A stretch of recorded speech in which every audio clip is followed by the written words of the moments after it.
Morning, all. All right, so we were up to the 1946-1947 season. A season which sees the league go from 50 games a season to 60, meaning instead of playing every team on the board 10 times, you now play every team on the board 12 times. So maybe some repetitiveness. At any rate, Montreal ends up being the number one team in the NHL. Toronto ends up being the champion. Let's discuss. Montreal finishes with a record of 34-16-10, 78 points for them, 189 goals scored, 136 goals against, as scoring stays down. The Toronto Maple Leafs, 31-19-10 record, 72 points, 209 goals scored, 172 goals against. Boston's third, 63 points for them with a record of 26-23-11, 190 goals scored, 175 goals against.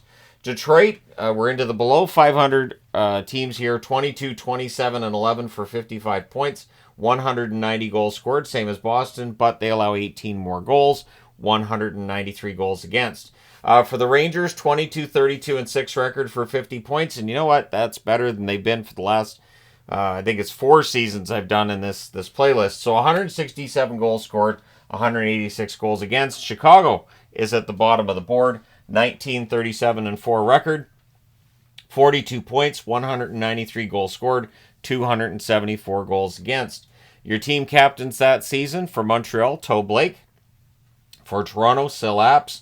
For Boston, Bobby Bauer. For the Detroit Red Wings, Sid Abel. For the New York Rangers, Neil Colville. And for Chicago, Red Hamill. So, there you go.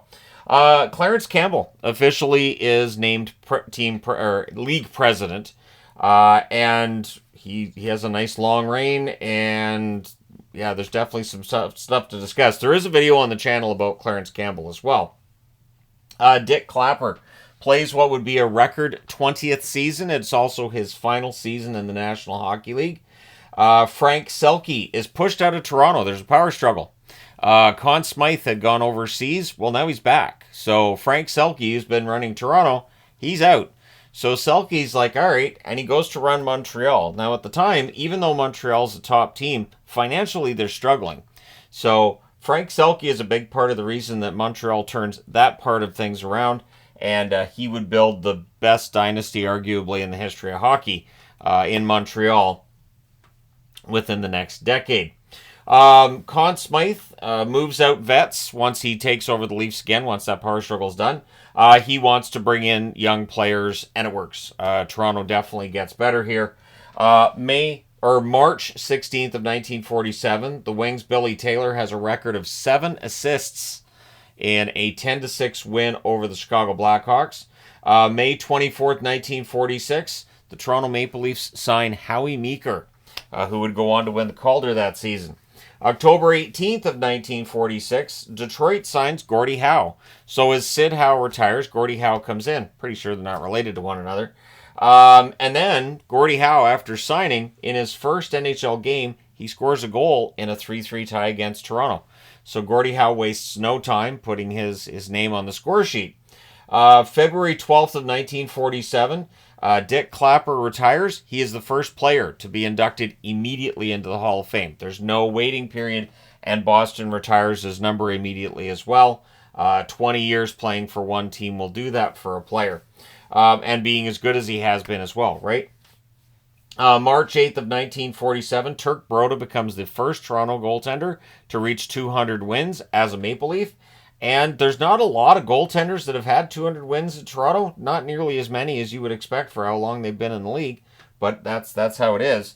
No one under 18 is allowed to play games. So keep in mind that during the war and all of the players going over to fight in the war, a lot of junior age players as young as 16 were playing in the National Hockey League. Well, with that time over and now basically all the rosters are stocked with veterans, the rules are changed, so no one under the age of 18 is allowed to play in a National Hockey League game.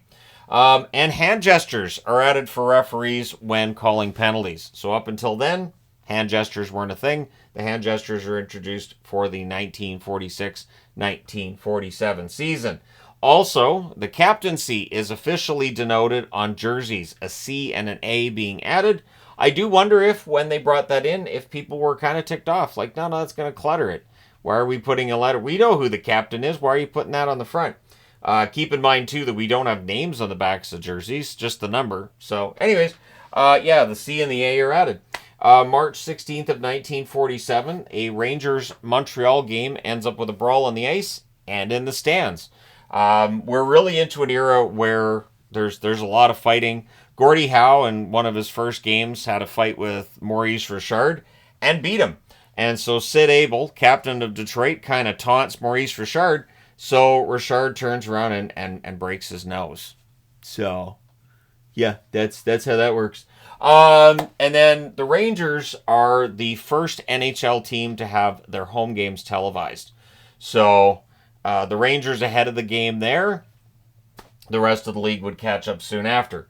Now, for scoring leaders, Max Bentley ends up leading the league in scoring, 60 games, 29 goals, 43 assists, 72 points. He narrowly beats out Maurice Richard, whose scoring bounces back after a down year. He only finishes 1 point out of first in scoring. 60 games, 45 goals, 26 assists for 71 points. Billy Taylor in Detroit, 60 games, 17 goals, 46 assists, 63 points. Milt Schmidt for Boston plays 59 games, 27 goals, 35 assists, 62 points. Ted Kennedy for Toronto, 60 games, 28 goals, 32 assists for 60 points. And Doug Bentley for Chicago, 52 games, 21 goals, 34 assists, 55 points. In net, Bill Durnan, who would win his fourth straight Vezina, which beats the record Hainsworth had set earlier with 3. 34, 16, and 10 record for Durnan, 2.3 goals against average, 4 shutouts. Turk Broda for Toronto, 31, 19, and 10 record, 2.87 goals against and 4 shutouts. Frank Brimsek for Boston, 26, 23, and 11 record, 2.92 goals against and 3 shutouts. Harry Lumley for Detroit, 22, 20, and 10 record, 3.06 goals against and 3 shutouts. Chuck Rayner for the New York Rangers, 22, 30, and 6, 3.05 goals against and 5 shutouts. And so, yeah, there's some goaltenders in that list there that end up being Hall of Famers. There you go. Your All-Stars. Speaking of Hall of Famers, your first team All-Star is Milt Schmidt from the Boston Bruins. Your second team is Max Bentley of the Chicago Blackhawks. On the right side, Maurice Richard of Montreal is the first team All-Star. Bobby Bauer of the Boston Bruins is your second team All-Star. Left wingers, Doug Bentley of Chicago is the first team All-Star. Woody Dumart of Boston is the second team All-Star. So the Kraut line is back, and they're all All-Stars again. On the defense, Ken Reardon for Montreal and Butch Bouchard for Montreal are your first team All-Stars. On your second team, 2 Red Wing defensemen get that distinction, Jack Stewart and Bill Quackenbush, respectively. In net, Bill Durnan's the first team All-Star again. Frank Brimsek of Boston's the second team All-Star. And your Hart Trophy winner is Maurice Richard of the Montreal Canadiens. The Calder Trophy goes to Howie Meeker of the Toronto Maple Leafs. The Vezina goes to Bill Durnan of Montreal, as I previously stated. And the Lady Byng goes to Bobby Bauer of the Boston Bruins. Then we get into the playoffs. And again, we're in a situation where it's 1 versus 3, 2 versus 4. So some real rivalries here, right? You got Montreal and Boston, Toronto and Detroit. So getting to these semifinals, Montreal and Boston it's a bad matchup for Boston. Montreal wins 3-1 in the first game. They win in overtime in the second game, 2-1. Boston wins the third game, 4-2 to get on the board. That's where the happiness ends for them. Montreal wins 5-1 in game 4 and 4-3 in double overtime in game 5 to move on to the Stanley Cup final with a 5-game series victory. In the other semifinal, Detroit and Toronto. Toronto wins the first game in overtime, 3-2. Second game, Detroit destroys Toronto, 9-1, and then Toronto takes that personally. They win both games in Detroit 4-1 and 4-1. And then they come home and they win 6-1. So maybe that running up the score in game 2 by Detroit woke up Toronto. Either way, that's the only win Detroit gets in the series. Toronto wins 4-1. So we go to the Stanley Cup final. The first thing Toronto does is lay an egg. They lose in Montreal 6-0, but then they bounce back. They win 4-0 in the second game. Then they go home. They win both games at home. First, 4-2, and then second, 2-1 in overtime. In Game 5, Montreal beats Toronto 3-1. And then to win the Stanley Cup, Toronto wins it at home 2-1. And so they win the series in 6. Maurice Richard's the leading scorer during the playoffs with 6 goals and 5 assists for 11 points in 10 games. Ted Kennedy for Toronto is the second leading scorer with 4 goals, 5 assists, 9 points in 11 games. And then Toe Blake also has 9 points in 11 games as well. 2 goals and 7 assists for him. But yeah, Toronto ends up winning the Stanley Cup over Montreal. And there you go, Toronto Maple Leafs, your Stanley Cup champions in 1947. Let me know your thoughts in the comment section below as always. Don't forget to hit like and subscribe in the event that you've not done so already. Thank you guys so much for all your support. I will talk to you again soon.